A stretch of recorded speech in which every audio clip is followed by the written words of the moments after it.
서울 시민 여러분, 안녕하세요. 서울시장 야권통합후보, 시민후보 기호 10번 박원순입니다. 이제 선거가 며칠 남지 않았습니다. 그러나 오늘은 선거 이야기는 좀 뒤로 미뤄두고 먼저 제 이야기 몇 마디 드리고자 합니다.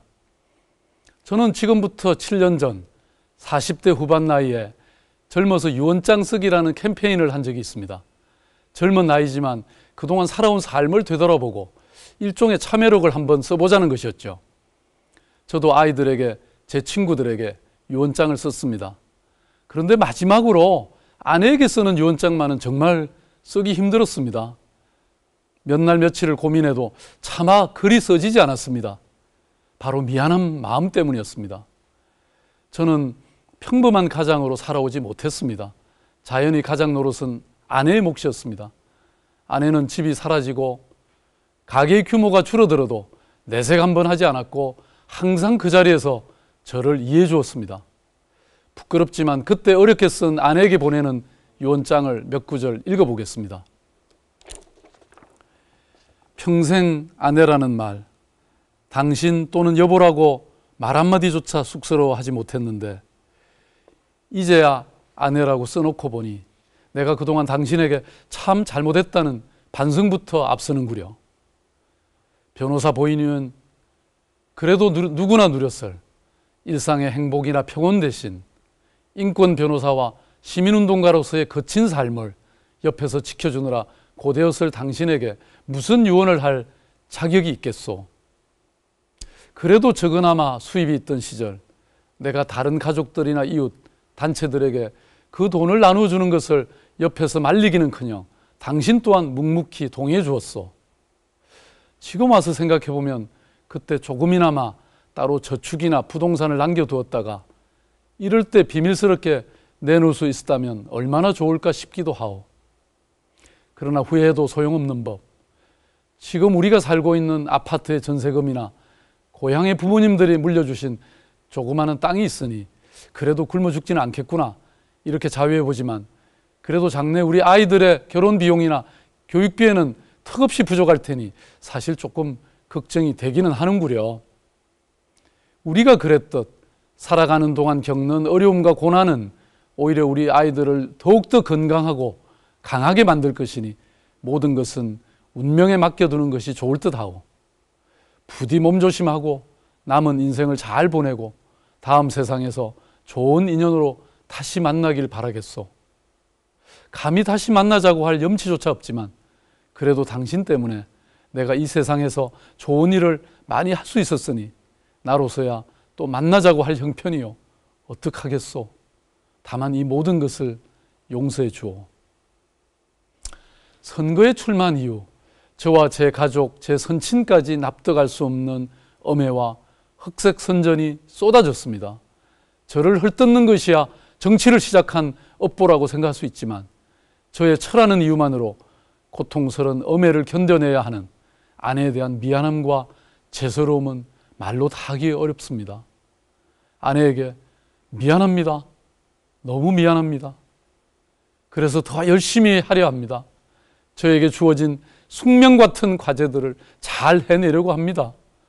제가 꿈꾸었고 저의 아내가 항상 응원해줬던 함께 잘 사는 세상, 더불어 행복한 세상을 저의 꿈을 꼭 실천해보고 싶습니다. 저는 그것이 묵묵히 저를 믿어준 아내의 뜻이라고 생각합니다.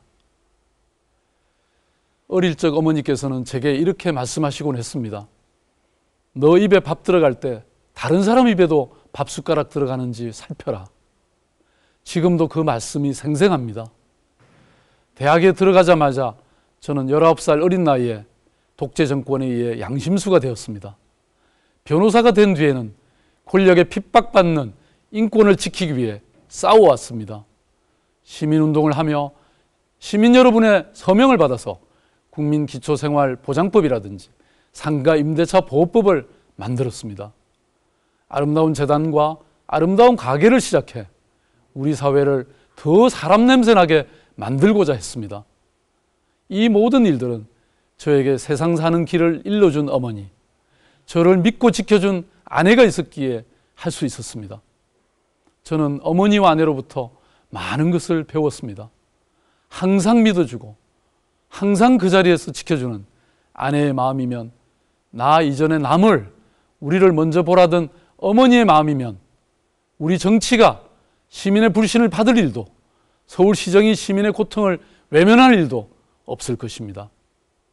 시민 여러분, 저는 좋은 정치란 우리 모두를 살기 좋게 하는 것이라고 생각합니다. 그래서 정치는 이미 잘 살고 있는 사람보다는 살기 어려운 서민들에게 더 필요하고, 서민들을 위해 더 많은 일을 할 수 있다고 저는 생각합니다. 무상급식이 그렇습니다. 우리 아이들 모두에게 따뜻한 밥을 차별 없이 먹일 수 있습니다. 세상에 자리 잡은 차별의 칸막이를 걷어내고 우리 모두 함께 나누는 큰 공동체를 만드는 첫걸음입니다. 부자도 서민도 시민으로서의 최소한의 복지를 누릴 권리가 있습니다. 그러나 한나라당은 돈이 없다며 무상급식은 안 된다고 말했습니다. 그러면서 수조 원의 돈을 콘크리트에 쏟아부었고 시장에 치적을 세우는데 몰두했습니다. 돈이 없는 것이 아니라 정책의 우선순위가 거꾸로 돼 있기 때문입니다.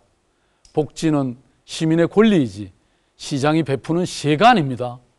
시민을 위한 시정은 의지와 철학의 문제이지 돈의 문제는 결코 아닙니다.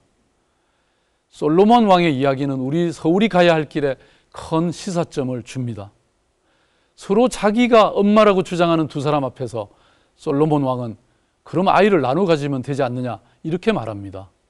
가짜 엄마는 아이의 생명은 아랑곳 없이 아이를 절반으로 나눠 갖자고 하지만 진짜 엄마는 아이의 생명이 온전하기를 바랍니다. 한나라당의 가짜 복지는 시민을 가르고 나누기를 원하지만 저 박원순의 복지는 시민을 하나로 만들기를 원합니다.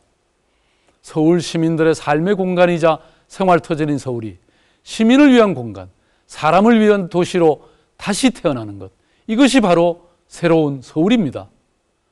시민의 서울은 치솟는 전월세가 때문에 밤잠을 설치고 비정규직으로 사회에 첫 발을 내딛는 아들, 딸 때문에 가슴 아파하는 시민들의 걱정과 고민을 우선 해결해 줘야 합니다. 저 박원순은 무엇보다도 사람 중심의 시정을 펼칠 것입니다. 서울 어느 곳에 살아도 같은 수준의 삶의 질을 누릴 수 있도록 주거, 보육, 교육, 환경, 이 4대 분야에서 서울 시민 생활 최저선, 적정선을 확보하겠습니다. 시민 여러분, 이번 선거 어떻게 시작되었습니까? 오세훈 전 시장이 우리 아이들 밥 먹이는 일에 반대해서 벌어진 일입니다. 주민투표하는데 182억, 보궐선거하는데 300억, 국민 혈세가 들어갑니다. 그 돈이면 무상급식 바로 시작할 수 있었습니다. 시민을 외면하고 무상급식으로 시민들과 전쟁을 벌인 한나라당이 그러고도 또 서울시를 내달라고 합니다. 네거티브와 반칙, 특권과 권력을 동원해 무선수를 써서라도 이기겠다고 합니다. 정말 뻔뻔스러운 일입니다.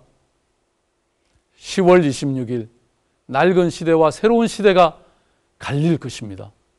보편적 복지 대 차별적 복지, 새로운 변화 대 낡은 정치, 사람 중심 대 콘크리트 토건, 보통 사람 대 특권 반칙. 시민 여러분, 이제 선택해 주십시오. 저 박원순은 시민 편에서는 첫 시장이 되겠습니다. 저 박원순, 시민들의 삶을 바꾸는 첫 번째 시장, 복지 시장이 되겠습니다. 고맙습니다.